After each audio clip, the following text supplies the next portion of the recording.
Olá, eu sou Antônia Márcia Vale e neste Agenda Econômica nós vamos conversar sobre crise mundial de combustíveis, desenvolvimento e transporte ferroviário de passageiros.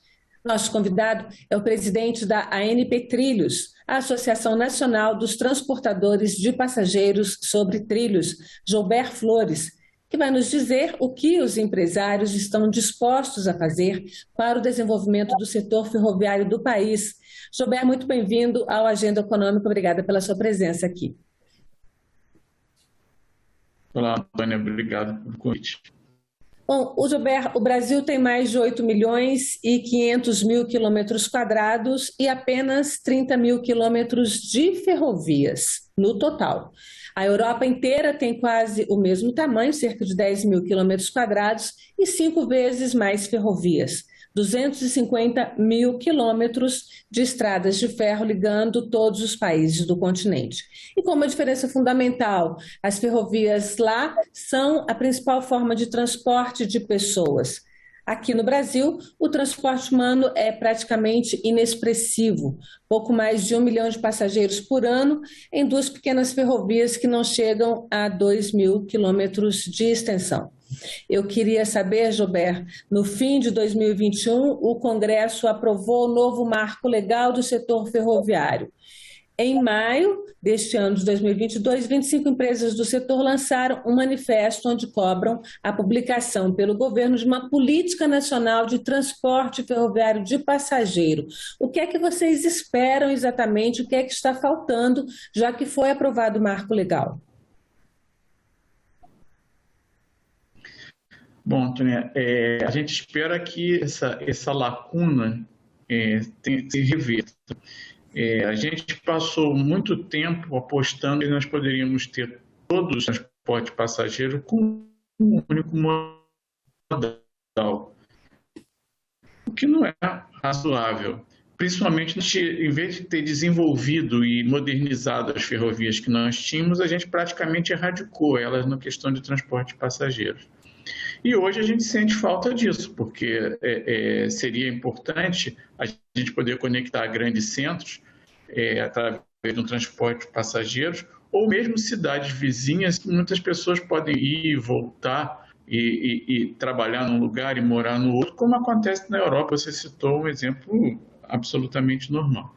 A gente espera que com essa política a gente possa estimular o retorno desse modal para atender a nossa sociedade. Agora, a gente tem o marco legal, né? O que se falava é que precisava de um marco legal. Essa lei foi aprovada pelo Congresso, né? E o que é exatamente essa política que vocês estão esperando que o governo federal implemente? Explica, detalhe um pouquinho para a gente o que seria essa política aí. Olha, a política, ela pretende criar um marco regulatório de uma maneira que você possa estimular a atração do capital privado com garantias para poder fazer esses investimentos. São investimentos que são vultosos. Se o Estado tivesse capacidade fiscal para fazê-los, poderia fazer, mas a gente sabe que tem muita coisa para ser feita. Então, da mesma maneira como foi feita no saneamento, a ideia é você também poder atrair o capital privado para fazer esse tipo de investimento. Como são investimentos de longa maturação, você vai construir um sistema, vai ter que operar ele 25, 30 anos para poder ter o retorno deles. Se você não tiver um marco sólido que dê garantia, o risco fica muito grande e você não consegue atrair. Então, você ter um arcabouço regulatório para isso é fundamental. Sim, mas a lei não é, esse marco legal não é esse arcabouço? O que é que está faltando especificamente? Porque já existe, a lei prevê que pode ser feito concessão por 30 anos, tem vários, o que é que mais, assim, o que é que está pegando realmente para a iniciativa privada começar a trabalhar e investir? Você precisa ter, por exemplo, um marco de garantia. Tá certo? Você tem que ter uma regulação para garantir. Eu vou te dar um exemplo do que é a garantia. Você, muitas vezes, vai ter que ter um pagamento pela contraprestação de serviço. Assim, as passagens, as tarifas, elas não vão ser suficientes para custear um investimento e a manutenção de um sistema desses. Você tem que estabelecer fonte de custeio, ter um fundo garantidor que faça esses pagamentos, para você não poder ficar dependente, por exemplo, do orçamento de um estado ou de um município. Esse tipo de garantia é fundamental para você dar segurança para o investidor. Esse Agora, é um essa garantia exemplo vem de quem? desse. Desculpa, essa garantia vem de quem? Vem dos governos? Então não seria o caso de os próprios governos investirem? Não, mas assim, é diferente. Você imagina o seguinte: vamos imaginar que você, nas concessões já existentes, por exemplo, de ferrovias urbanas, que você tem no Brasil, tá? Quando você precisa de ter o pagamento da contraprestação daquele serviço, quer dizer, o concessionário vai receber tanto por passageiro, tá certo? Se você depender do orçamento do poder concedente e você não tiver o recurso por alguma razão, você vai ser uma companhia privada, concessionária, prestando um serviço e você não vai ter o pagamento desse serviço. Mas se você tem um fundo garantidor que tem receitas próprias e esse fundo é simplesmente para honrar esse pagamento, você tem esse fluxo permanente. As cidades que durante a pandemia já tinham concessões com essa natureza, Salvador e São Paulo, elas não tiveram nenhum problema durante a pandemia, mesmo com a ausência dos passageiros que ficaram impossibilitados de viajar, mas o serviço precisava de ser disponibilizado. Esse é um exemplo do tipo de marco regulatório ou de garantia regulatória que dá sustentação para o investimento dessa natureza. Jobé, só para nosso telespectador, para o internauta, ter um pouco ideia do tamanho desse mercado, digamos assim, esse mercado de transporte de passageiros, né, no sistema ferroviário, eu vou apresentar a partir dos dados, até os dados que a ANP Trilhos levantou, que mostram o que já foi isso no país. Eu vou pedir aí o nosso diretor de TV para colocar na tela para a gente um gráfico que nós fizemos, mostrando o tamanho que já foi, né, a importância desse setor. Na década de 1960, né, ou seja, há 60 anos, né, nós transportávamos, o sistema ferroviário regional brasileiro transportava cerca de 89 milhões de pessoas por ano nesse período, ou seja, né, viagens diversas, né? Na década de 1970, quando a gente passou aí a ter um processo de desestímulo desse setor e estímulo da entrada no mercado do sistema de automóveis, caiu para 55 milhões de passageiros ano nessa década. Em 2020, década de 2020 agora, né, nessa década em que nós estamos, nós não transportamos mais do que 1.300.000 passageiros ano, isso em apenas duas ferrovias, que são duas ferrovias privadas muito específicas, que depois a gente vai mostrar aonde são. Isso aqui mostra que a gente tem um enorme espaço para crescimento. Esse espaço ele é real ou ele já foi completamente tomado pelo setor rodoviário? Não, ele é real. Assim, é lógico que hoje tudo que era atendido no passado pela ferrovia passou a ser atendido pelo setor rodoviário. Nos anos 60, temos que reconhecer que não existia uma malha rodoviária grande, adequada, até entre os grandes centros. Você não tinha tantas estradas assim. Isso, com o começo da indústria automotiva no Brasil, se apostou que você ia poder fazer tudo com o modal rodoviário. Nada contra, o modal rodoviário é super importante. Mas, da mesma maneira como na carga, os grandes troncos deveriam ser feitos por ferrovias, enquanto a capilaridade pelo modal rodoviário, a mesma coisa na questão da ferrovia de passageiros.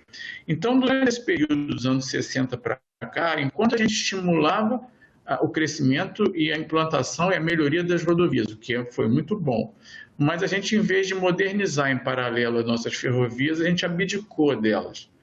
E então isso acabou criando essa lacuna que a gente tem hoje. Na Europa, mesmo nos Estados Unidos, mas não precisa ser na Europa, no Japão, na China, na Índia, você consegue viajar de trem em distâncias médias e até grandes, com um tempo que é considerado bastante competitivo, se você comparar, inclusive, com viagem de avião, e sempre menor do que você teria se fosse viajar de automóvel. Mas você precisa de ter a infraestrutura. Então, eu não tenho dúvida que existe esse potencial. Você imagina o seguinte, vamos imaginar só São Paulo.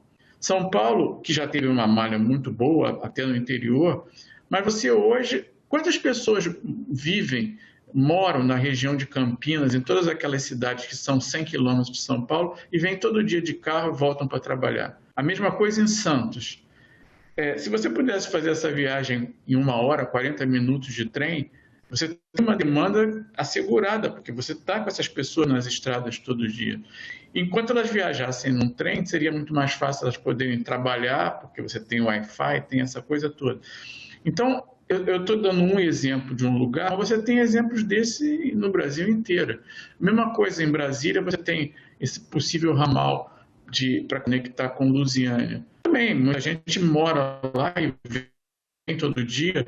Então, você tem inúmeros projetos que demonstram que a volta desse modal terá uma demanda adequada e vai dar uma opção, uma alternativa para quem não quer usar o carro, ou quem não quer vir de ônibus vai demorar mais tempo, ou no caso das viagens de avião, falando de Rio e São Paulo, a gente pode ter um tempo razoável, porque se você levar 3 horas entre Rio e São Paulo, você leva 1 hora de avião, você tem que ir até o aeroporto e voltar. Se você leva 3 horas de centro a centro, você está levando exatamente o mesmo tempo para fazer a mesma viagem. De uma forma talvez até mais tranquila, que não tem o pedaço de carro, né? Agora, eu queria mostrar também um outro gráfico que nós fizemos, queria mostrar para o nosso telespectador, para o internauta, que é essas duas únicas ferrovias regionais que a gente tem hoje, uma que liga Belo Horizonte a Vitória, né? Porto de Vitória, Porto de Tubarão, na verdade, que não é exatamente em Vitória, mas a Estrada Férrea, a Estrada Férrea Vitória Minas, o nome dela, e é operada pela companhia Vale, é uma estrada privada, são 664 quilômetros. Essa viagem dura 13 horas. A outra é lá no norte do país, Estrada de Ferro em Carajás, né, que vai de Carajás, no Pará, até São Luís, no Maranhão, que é uma estrada de ferro de pouco mais de 600 quilômetros também, e que, acho que essa tem mais de 800 quilômetros e que leva também 16 horas de viagem, se não me engano agora exatamente. Por que essas duas, e elas são muito interessantes, assim, eu vi as imagens do tipo de trem, são trens modernos, por que essas duas já estão operando, por que essa empresa já começou a operar e a gente não tem essa operação ainda em outros lugares? Dá para aproveitar, você falou que existe mercado e tem uma estimativa de potencial real de investimento em termos financeiros, em termos de lugares, onde poderiam ser estradas outras que possam ser abertas já, tipo, ano que vem, sei lá, 2022, 2023? Olha, você falou dessas duas ferrovias, elas são ferrovias, são trens de passageiros operados por uma ferrovia de carga. Quer dizer, o core business da é carga. Nós temos uma malha hoje no Brasil de mais de 20 mil quilômetros, se não me engano, 28 mil quilômetros de ferrovias de carga. Mas que não é muito fácil você compartilhar o uso dessa malha com os trens de passageiros. Em alguns casos, você pode utilizar a faixa de domínio para construir outro tipo de uma linha separada, mas você imagina que nossos trens são trens que às vezes têm 1 quilômetro, que são muito pesados, se deslocam com uma velocidade pequena. E esses dois trens, eles compartilham essas linhas, então eles têm regularidade dependendo da movimentação da carga, que é o core business. São serviços importantes porque eles acabam sendo serviços sociais. Eles não têm um tempo de viagem muito competitivo, mas têm um custo que vale a pena a pessoa que precisa e tem o tempo, ela pode utilizar. Muitas das novas redes, elas podem precisar modernizar antigas redes de carga ou até de passageiros que estejam desativadas, mas você vai precisar modernizá-las para poder ter trens com velocidade adequada. Você não vai poder ter os trens com a velocidade que se tinha nos anos 60 ou 70. minimamente você precisa que os trens de média velocidade desenvolvam 160, 180 km por hora para tornar essa viagem realmente competitiva. Então, você perguntou sobre os possíveis trechos que são mais fáceis de implantar. Eu acredito que esses de São Paulo, entre São Paulo e Campinas, São Paulo Santos, São Paulo São José dos Campos e Sorocaba, são trechos fáceis. Alguns no Rio Grande do Sul, esse de Brasília, mas sem dúvida os trechos de grande movimentação, como o Triângulo Rio, São Paulo, Belo Horizonte e Brasília. Esses são corredores que demandam mais investimento, porque as linhas que existiam, elas não... Imagina, se falou há uns 10 anos atrás de implantar um trem de alta velocidade entre Rio e São Paulo, que é importante, mas a linha que existe, ela precisa ser completamente remodelada, porque senão você não poderia ter uma velocidade comercial que fosse atrativa. Por isso que você precisa de um investimento maior, tá certo? Agora, eu tenho certeza, Antônia, que você, na hora que começar as primeiras linhas e elas demonstrarem que elas são boas, que elas têm demanda, que as pessoas utilizam e ficam satisfeitas com o uso, você potencializa as outras linhas.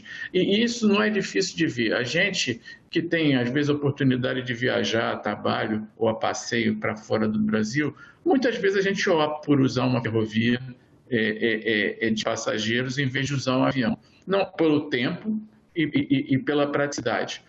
E isso tem um dado adicional que eu acho que é importante, é o seguinte: é lógico que tem uma competição, você pode escolher se você vai querer ir de ônibus, se você vai querer ir de avião, se você vai querer ir de trem. Mas em muitos lugares você tem uma política pública que estimula o uso do trem, até pela própria sustentabilidade, pelo fato de não ter emissão de carbono.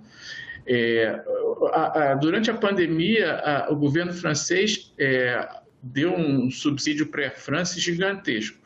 E a contrapartida que foi dada é que algumas linhas internas elas fossem substituídas pelo trem, por uma questão de sustentabilidade. E isso é uma coisa que já existe há alguns anos. Se você pegar e comprar uma passagem, por exemplo, na Air France, do Rio para Bruxelas, você vai pegar um avião do Rio de São Paulo para Paris, e lá você vai pegar um trem, como se estivesse no avião. Você vai pegar na estação de trem do aeroporto, mas eles não vão te no outro avião, porque não faz sentido econômico, nem em termos de sustentabilidade. Então, procurar esses nichos, mas a gente citou alguns aqui, é que eu acho que pode levar a gente a voltar a ter uma malha condizente com o tamanho do país que a gente tem. Agora, a gente tem um problema que é básico, que é essa infraestrutura, que é a indústria. A gente não tem indústria. A gente tinha aí um problema famoso, que era a questão dos trilhos de bitolas que não conversavam. Então, você ia de uma cidade para outra num trem, depois você tinha que mudar, porque a bitola, onde Sim. aquele trem circulava, o outro ele não podia ir ali adiante. Como é que se resolve isso? E a gente não tem mais uma indústria nem de fabricação de dormentes, nem de fabricação de trilho, nem de fabricação de metrô, a gente importa da Europa vagão de metrô. Parece absurdo, mas é fato, né? Até por isso é tão caro. A gente importa tudo. E indústria para fazer isso? Não, nós temos indústria. Assim, muitas coisas são compradas fora porque às vezes o preço de fora, você não compra muito da Europa, você às vezes compra da Ásia. Nós não temos mais fábrica de trilho, porque a demanda de trilho do Brasil não justifica você ter uma fábrica. Tá? Porque você imagina, uma fábrica de trilho vai produzir a necessidade do Brasil em 2 dias, e o resto do ano, se você não vender para fora. Mas a indústria, você, por exemplo, para trens de metrô, você tem pelo menos 3 indústrias instaladas aqui no Brasil. Você tem a Alstom, tem a CAF e tem a Rotem.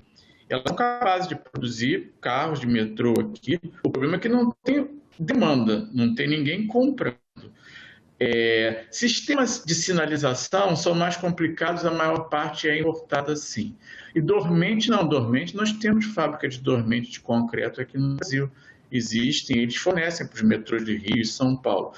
Esse é um ponto que você está tocando, é um ponto super importante, porque essa indústria, com assim, a diminuição de procura por novos projetos ferroviários, muitas dessas indústrias estão paradas tiveram que demitir muita gente. Na medida que você tenha outra vez projetos, você tem a possibilidade de aumentar a empregabilidade, sim, e essas empresas elas investiram pesado no Brasil, são empresas estrangeiras que acabaram investindo aqui e acabaram se frustrando porque você tem poucas encomendas.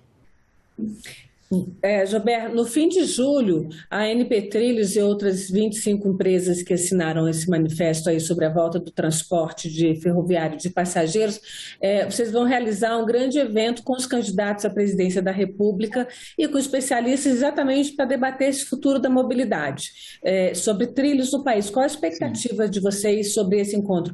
Vocês esperam que os candidatos todos à presidência da República se comprometam de alguma forma, caso eleitos, o que for eleito, implementar essa política de transporte de passageiros sobre trilhos?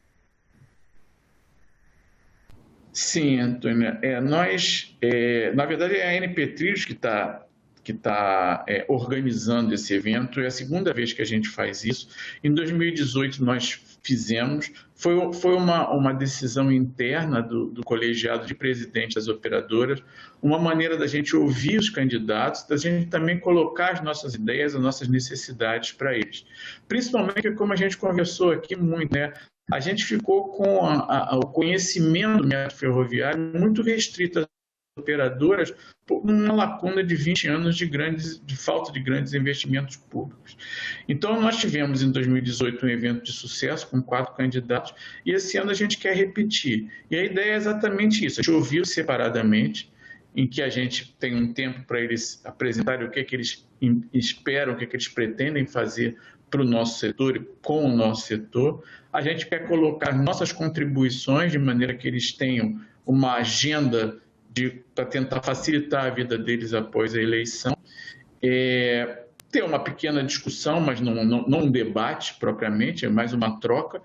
E entre cada um deles a gente ter blocos em que a gente fala da financiabilidade, na maneira de melhorar a mobilidade urbana, na maneira de implementar isso que nós estamos falando aqui agora, a volta do transporte regional, que depende muito do governo federal, uma vez que você vai fazer trânsito entre estados, então a governança ela não pode ser especificamente do estado, vai ter que ser gerida pelo Ministério da Infraestrutura, que é quem está conduzindo esse processo da política.